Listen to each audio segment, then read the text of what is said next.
আমরা গরুর এবং ছাগলের ম্যাস্টাইটিস নিয়ে কথা বলবো।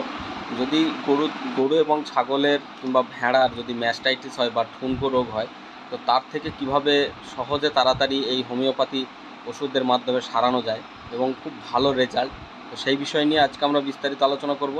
এর মধ্যে দুই রকমের ওষুধ আছে, একটা হচ্ছে ম্যাস্টি কেয়ার আর একটা হচ্ছে ফাইব্রো কেয়ার।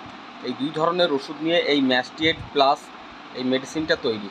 তো যদি কাউরির এই ভিডিও সম্পর্কে বা আরও ডিটেলস কাউরির জানা থাকে, আমার ভিডিওর কমেন্ট বক্সে গিয়ে আপনারা কমেন্ট করবেন, তাহলে আমি এর বিস্তারিত বা লম্বা ভিডিও বা বিস্তারিত ভিডিও আমি বানাবো।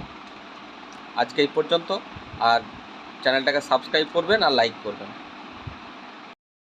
আমরা গরুর এবং ছাগলের ম্যাস্টাইটিস নিয়ে কথা বলবো। যদি গরু এবং ছাগলের কিংবা ভেড়ার যদি ম্যাস্টাইটিস হয় বা ঠুনকো রোগ হয়, তো তার থেকে কিভাবে সহজে তাড়াতাড়ি এই হোমিওপ্যাথি ওষুধের মাধ্যমে সারানো যায়